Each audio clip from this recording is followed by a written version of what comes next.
Honourable members, please be seated.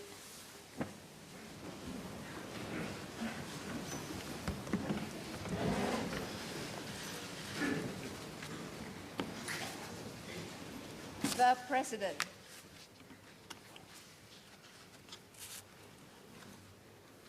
In January 2016, shortly after the SG50 year, my predecessor, President Tony Tan, opened the 13th Parliament.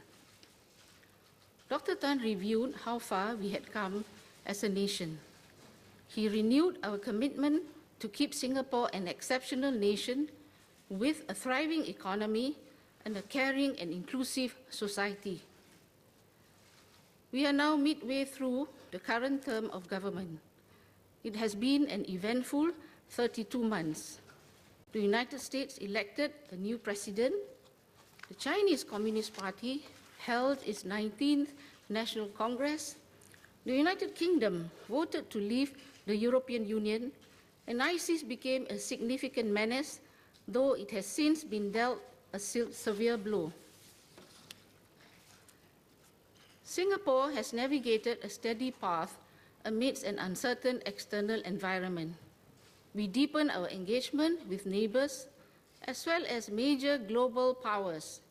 We advocated for free trade against rising protectionism and helped to conclude the comprehensive and progressive agreement for Trans-Pacific Partnership. We continue to uphold ASEAN's centrality and unity. We have done well at home too. The economy recorded steady growth, especially in 2017, which we hope will extend into 2018. Real wages rose steadily for all income groups. We are making progress in renewing our economy.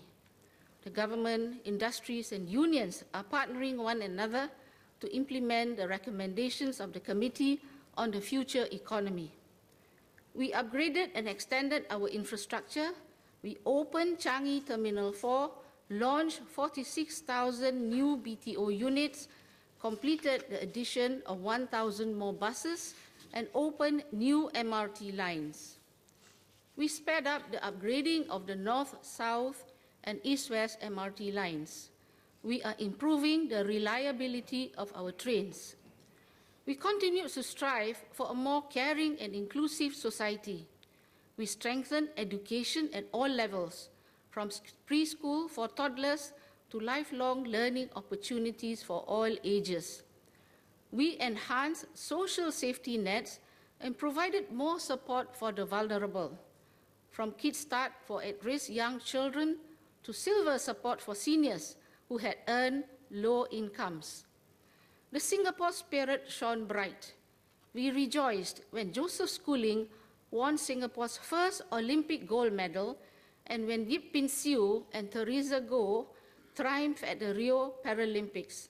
We celebrated NS50 and saluted over 1 million national servicemen who have served their nation through the decades. The National Gallery opened to the public, including a permanent exhibition of the unique Nanyang style of painting. We amended the Constitution to reflect our multiracial values by ensuring that all ethnic groups have a chance to be represented in the highest office in the land. I am honored to serve as the first Malay president in 47 years after Encik Yusof Ishak. I renew today the pledge that I made when I took my oath of office in September last year. I will serve every Singaporean, regardless of race, language, or religion. This year's budget was a far-reaching one. We had to take some difficult decisions.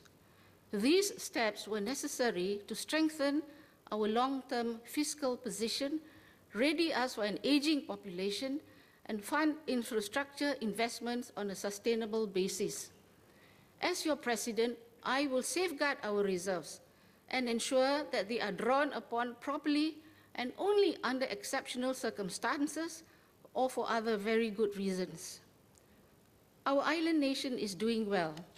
The government is fulfilling the task it set out to accomplish. Relations with partners around the world are good. people live harmoniously with one another, and economic prospects are bright. But do not assume that Singapore will always continue to be successful. There are significant developments in our external and domestic environments that we must understand and deal with. First, strategic changes. The center of gravity of the world economy is shifting to Asia as a result of China rising and India taking off. ASEAN, our immediate neighborhood, is generating renewed interest among international investors. These trends bode well for Singapore, but much depends on the relationship between the US and China, which underpins regional and global peace and prosperity. Both powers have high stakes in maintaining a stable and healthy relationship. However, their relationship is a dynamic one. As China's strength grows and America's interests evolve, both sides will need to manage the inevitable rivalries and disagreements and exercise foresight and restraint. Trade frictions are just one aspect of US-China bilateral tensions that affect the rest of the world, especially small, open economies like ours. Second, regional tensions.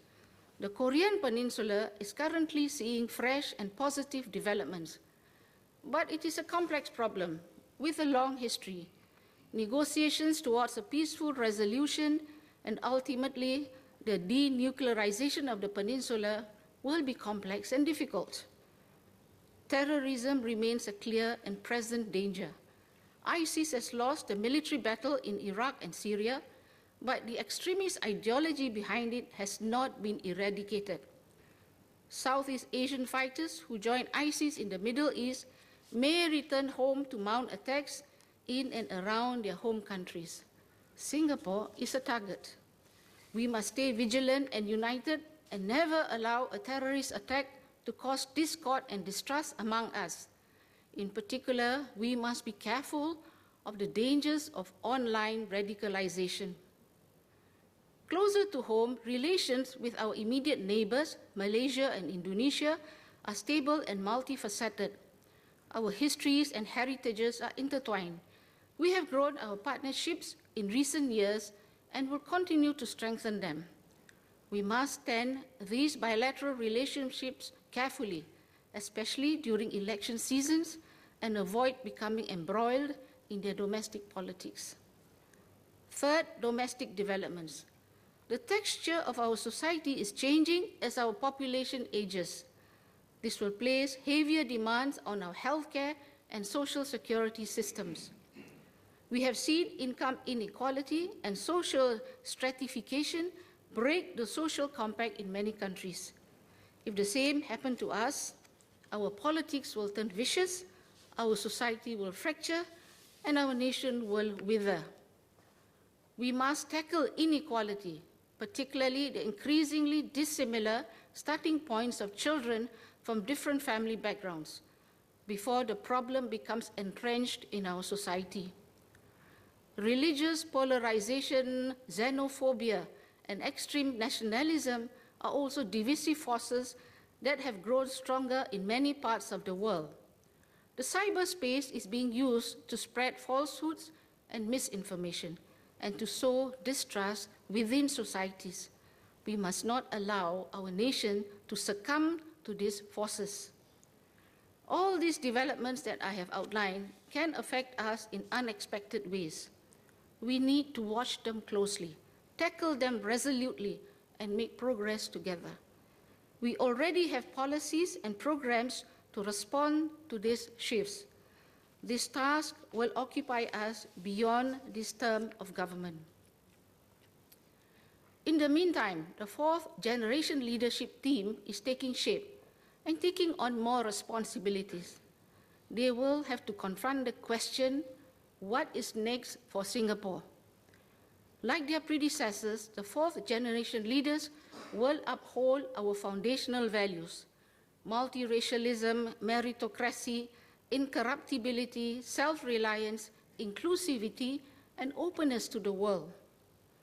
They recognize the constants of Singapore's existence, A small, multicultural city-state with no natural resources in the heart of Southeast Asia must survive and thrive on the wits and will of its people. At the same time, the new leaders are conscious that Singapore is at quite an advanced stage of development. We may feel that we have more to lose now. We may be tempted not to go for bold changes, but instead be content to tweak things at the margins. That would be the wrong approach. Singapore has a lot going for it. It is a vibrant global node in the heart of a thriving Asia, a multicultural society with people from diverse backgrounds living harmoniously side by side. We need to keep alive the spirit of our pioneers and be constantly driven to do better, with each generation surpassing the previous. The fourth generation leaders will work with fellow Singaporeans to undertake the next phase of nation building. Together, they will build upon earlier generations' accomplished. They will fashion new ideas and fresh approaches to confront a different future. We are beginning to see the imprint of the new leadership in developing and implementing public policies. Over time, these policies will be elaborated, refined, and will produce results. The work has begun and will intensify from the second half of this term of government. Let me outline the key priorities. First, we want to secure Singapore's place in this changing world. To do so, we are prepared to stand and fight for our nation, defend our vital interests, and work with others in win-win partnerships. The Singapore Armed Forces and Home Team are steadily building up their capabilities, including against unconventional threats like terrorism and cyber attacks. Beyond equipment and capabilities, our strength ultimately lies in our people's resolve to defend this country and be masters of our destiny. As a small, globalized city, we must uphold international law and the role of supranational institutions. Against the tide of rising protectionism, we must champion free trade and explore new opportunities to collaborate with others. We seek to be friends with as many countries as possible. In particular, we will work for good relations with both the US and China. The US has been a constructive and stabilizing presence in the region for the past 70 years. It remains an important strategic partner for Singapore. We cooperate with the US in many areas and will enhance this cooperation in the years ahead. Our relationship with China is deep and productive. Through China's 4 decades of reform and opening up, generations of leaders in both countries have worked closely together. We will continue to collaborate with China in its next phase of development, including participating in the Belt and Road Initiative. In Southeast Asia, we will strive for an open and inclusive regional order with all the major powers engaged. We will work with regional partners to strengthen ASEAN centrality and unity and do our part to prevent the buildup of tensions in the South China Sea. This year, we are the ASEAN chair, but we will sustain our efforts for the long term. Second, Singaporeans want to live in a world-class city and an enduring home, clean, green, and efficient, fun and connected, and we are prepared to think long-term in planning our city and infrastructure and building for future generations. We will invest in infrastructure to keep Singapore one of the best connected cities in Asia, a hub and conduit for the flow of goods and services, capital and people, information and knowledge. We are building Changi Airport Terminal 5 and a new Tuas port.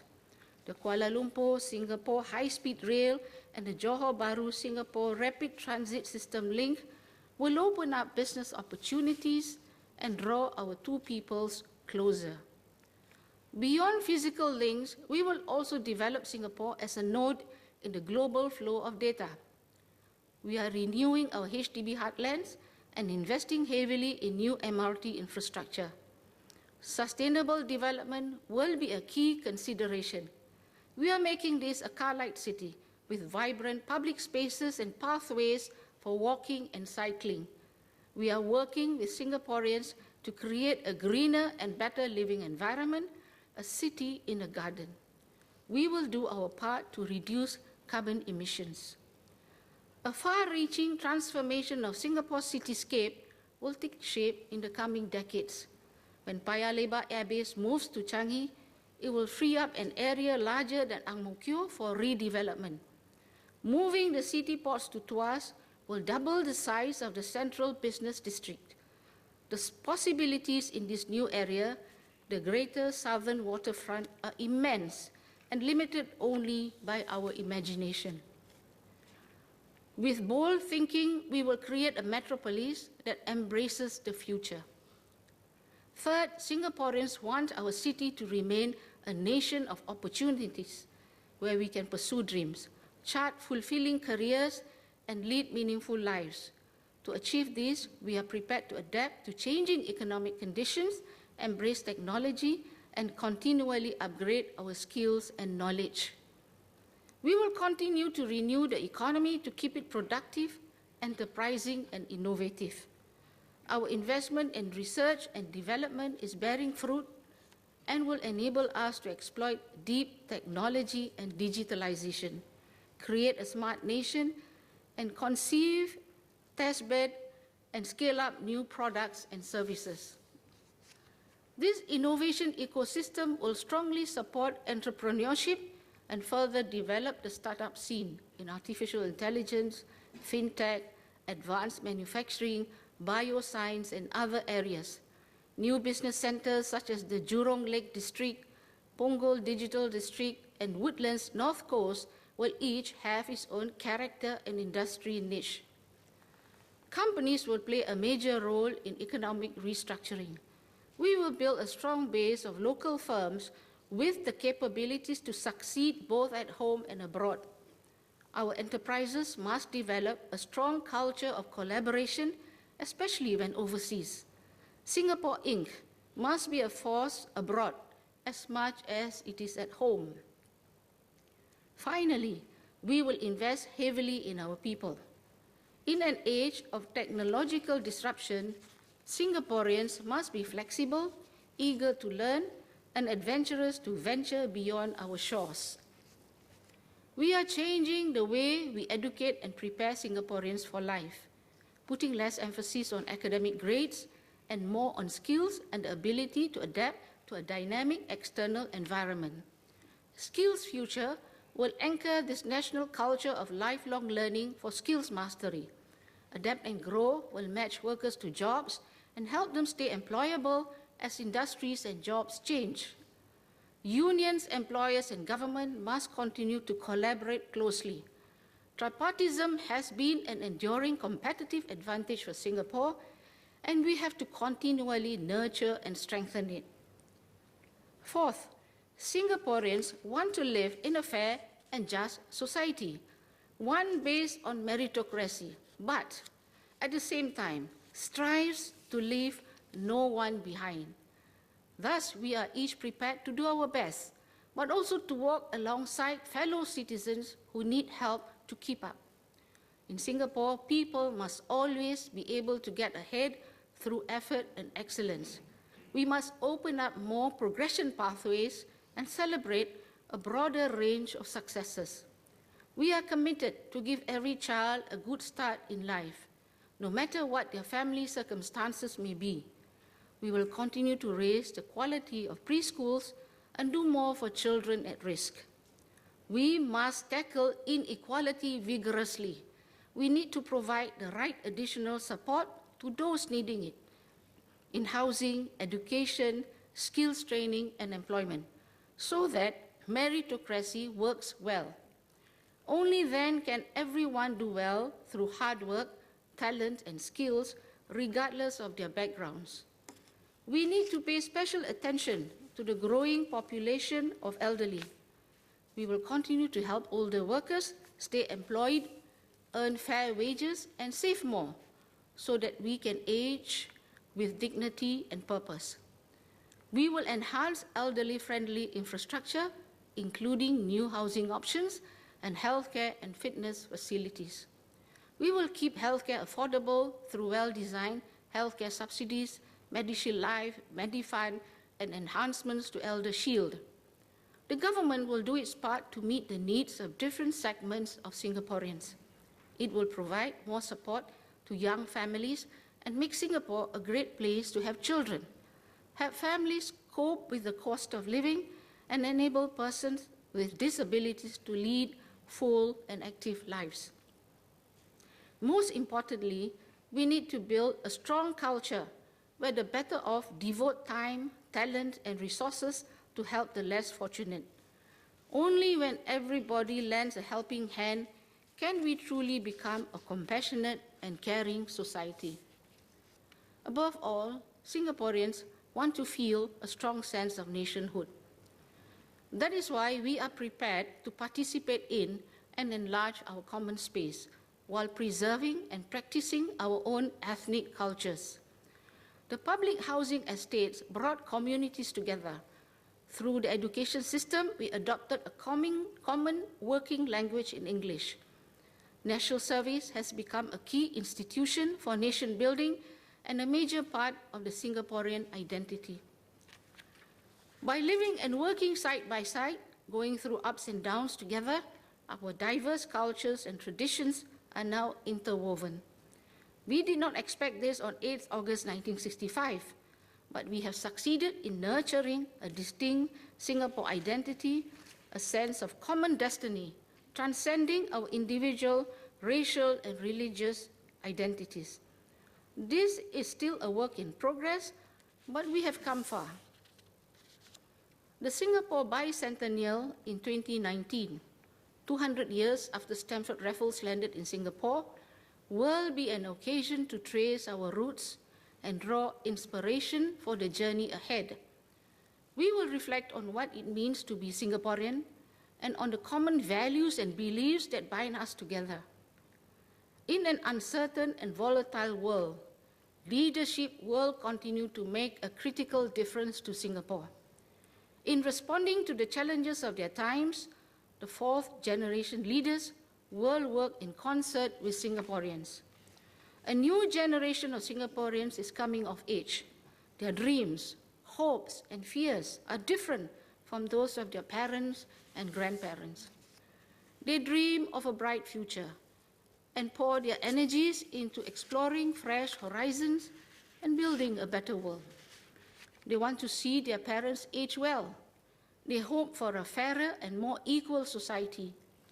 As proud Singaporeans, they want to see this small island nation stand tall amongst the community of nations. Most of all, they are eager to take on responsibilities, participate in building and guiding Singapore, and step up to serve their community and country. The fourth generation leadership must fire up and mobilize the spirit and energy of young Singaporeans. They must grow with the people they represent, embrace a diversity of views and ideas, and yet forge a clarity of purpose and unity of action. Their duty is clear, but the path will not be easy.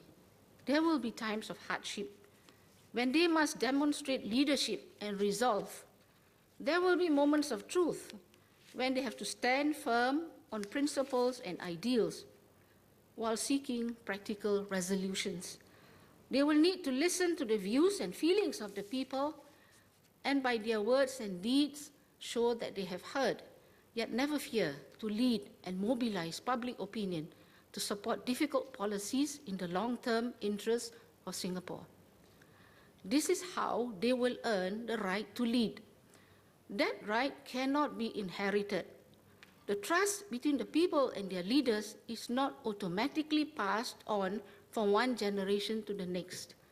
In each generation, the people and leaders must work with one another, go through trials and tribulations together, and forge their own bonds afresh.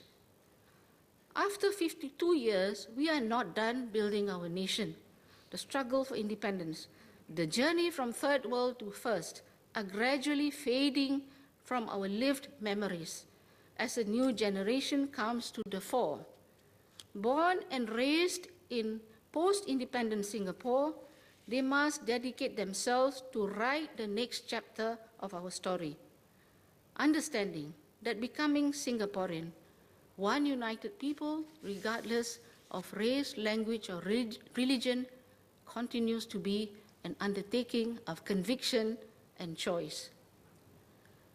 Together, the new generation will keep Singapore an exceptional nation.